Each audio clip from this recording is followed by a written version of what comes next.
అందరికి నమస్కారం. నేను శిరీష. ప్రస్తుతం మనతో పాటు ఉన్నారు ప్రముఖ ఆధ్యాత్మికవేత్త బట్టిప్రోల విజయలక్ష్మి గారు. ఆమెతో మాట్లాడదాం. నమస్కారం అమ్మ. నమస్కారం అమ్మా. అమ్మ, ఈ జనవరి 25న రథసప్తమి, పైగా ఆదివారం, పైగా సూర్య జయంతి కూడా వస్తుంది. ముఖ్యంగా మరి ఇంత గొప్ప రోజుని మనం ఎలా వినియోగించుకోవచ్చు అంటారు? సప్తమి, రథ సప్తమి. సూర్యుడు రథం మీద వస్తాడని తెలుసు కదా. సప్తాశ్వరథమారూఢం ప్రచండం కశ్యపాత్మజం అని ఆయన శ్లోకంలో చదువుకుంటూ ఉంటాం మనం.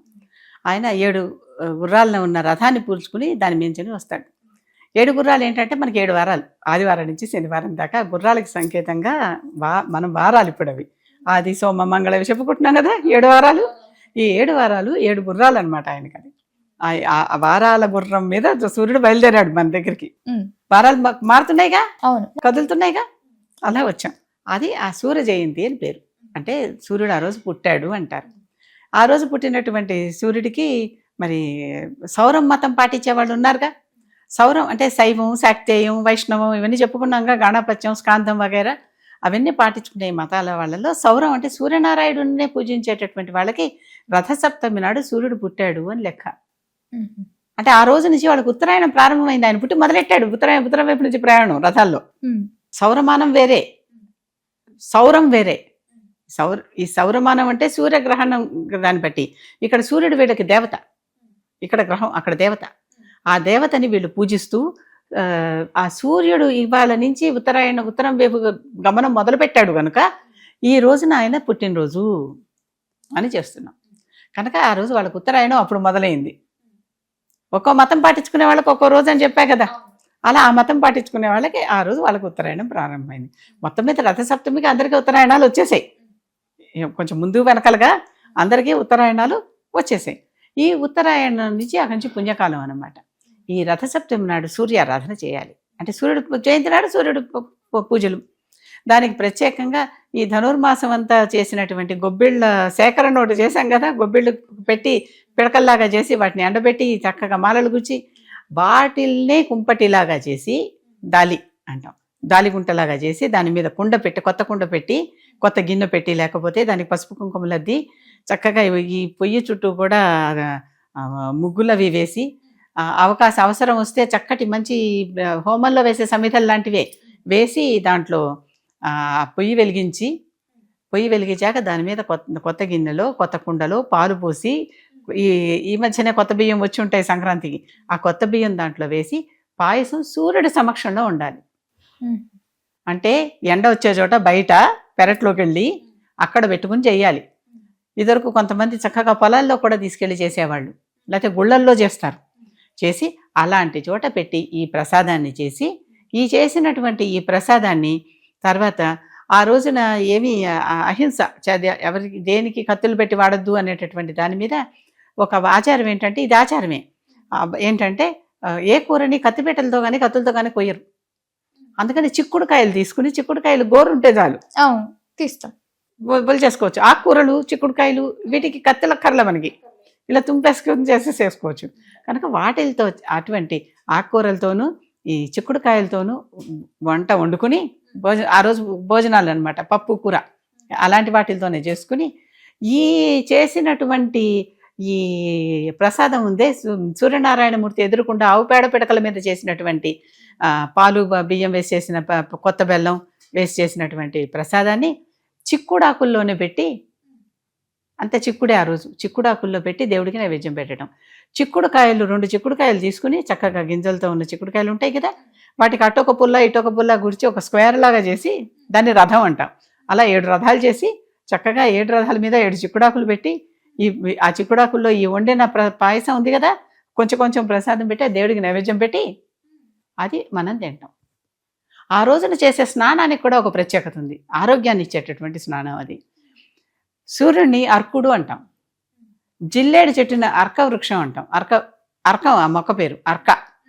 కనుక ఆ అర్క చెట్టు నుంచి వచ్చినటువంటి జిల్లేడాకుల్ని సేకరించి, ఆ జిల్లేడాకులు ఇక్కడ ఒకటి అంటే సరిగా ఇక్కడ హృదయం మీద, వీపు మీద, భుజాల మీద, ఇలా శరీరం మీద అన్నమాట ఇలా పెట్టుకుని ఆ జిల్లేడాకులు మీద నుంచి స్నానం చేస్తే ఆ సూర్యరశ్మి జిల్లేడాకుల ద్వారా, అంతా సూర్యరశ్మే కదా, వచ్చి ఇలా జారి మన శరీరానికి ఆరోగ్యాన్ని ఇస్తుంది.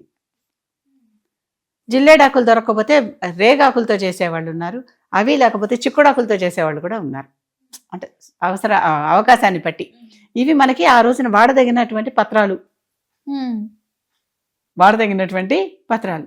వాటిలతో స్నానం చేసి పొద్దున్న లేచాక రథసప్తమి స్నానం, సూర్య నమస్కారం, రథసప్తమి స్నానం, సూర్యుడి సమక్షంలో ఆవు పేడ పిడకల మీద ఆవు పాలతో కొత్త బియ్యంతో వండిన పరవాన్నం, అన్నం పరవాన్నం, దాన్ని మళ్ళీ సూర్యుడి రథాలలాగా చిక్కుడుకాయలు 2 చిక్కుడుకాయలు అటో పుల్ల ఇటో పుల్ల గుచ్చితే ఏమైపోయింది?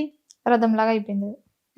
చిక్కుడుకాయలు 2 పుల్లలతో 4గా చతురస్రంలాగా చేసి దాని మీద చిక్కుడాకు పెట్టి, అంటే ఆ చిక్కుడాకి ఆ చతురస్రానికి సరిపోతుంది.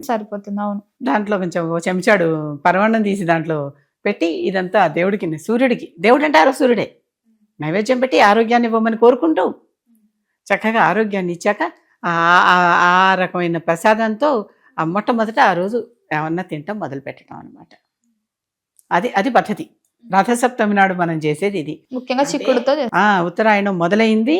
సూర్యుడు ఇక నుంచి ఇంకా ప్రజ్వలనంగా ఉంటాడు. ఇప్పటిదాకా పాపం కొంచెం చలిచలిగా ఉన్నాడు, మన్ని ముంచాడు. మన్ని ఇక నుంచి వేడేస్తున్నాయి కదా, రాబోయేది వేడికాలమే కదా, కనుక ఇక మంచి ఎక్కువ ప్రజ్వలంగా ఉండేటటువంటి దిశలోకి వెళుతున్నాడు. కనుక ఆ పూజ చేసుకుంటూ సూర్యనారాయణని మనకు ఆరోగ్యాన్ని ఇవ్వమని కోరుకోవడం రథసప్తమి ప్రత్యేకత. అది ఆయన పండుగను సెలబ్రేట్ చేసుకోవటం, పుట్టిన రోజును సెలబ్రేట్ చేయటం. అమ్మ, ముఖ్యంగా మరి ఆ రోజు ఎట్లాంటి శ్లోకం పారాయణం చేయొచ్చు అంటారు? సూర్య కవచం ఉందమ్మా. కవచం అంటే ఏంటంటే, నా శరీరంలోని ప్రతి అంగము సూర్యుడిలోని ఒక భాగము నన్ను రక్షించుగాక. అంటే ఇప్పుడు చెప్పా కదా, నీకు అన్నం పెట్టేటప్పుడు ఆవిడే అన్నపూర్ణ, నిన్ను సంరక్షించేటప్పుడు ఆవిడే విశాలక్షి, అంతే కదా, అవునా? నీకు చదువులు చెప్పేప్పుడు ఆవిడే సరస్వతి, డబ్బులు ఇచ్చేప్పుడు ఆవిడే లక్ష్మి, ఇన్ని చెప్తున్నాం కదా. అలాగే ఈ సూర్యుడు ఒక్కొక్కసారి ఒక్కొక్క నామం, అందుకే ద్వాదశాదిత్యులు అన్నాం. 12 మంది 12 రకాలు. ఈ 12 రకాల ఆదిత్యులని మనం ప్రార్థించుకుంటూ ద్వాదశాదిత్య స్తోత్రం ఉంది, అది చదువుకోవచ్చు. సూర్య కవచం ఉంది, అది చదువుకోవచ్చు. సూర్య కవచంలో ఏంటంటే, నా శిరస్సుని ఆ దేవుడు రక్షించుగాక, నా భుజాలని ఆ దేవుడు రక్షించుగాక, నా గురువులను ఆ దేవుడు అలా మన శరీరంలోని అంగాలన్నిటినీ ఆ దేవత రక్షిస్తుందని నమ్ముకుంటూ ఆ దేవతకి చేసే స్తోత్రం. ఆ సూర్య కవచం చదువుకోవచ్చు. చక్క దండకమే ఉంది, దండకం చదువుకోవచ్చు. ఎన్నో. ఆదిత్య హృదయం ఉంది, ఆదిత్య హృదయం చదువుకుంటే సర్వత్రా విజయం. ఆదిత్య హృదయం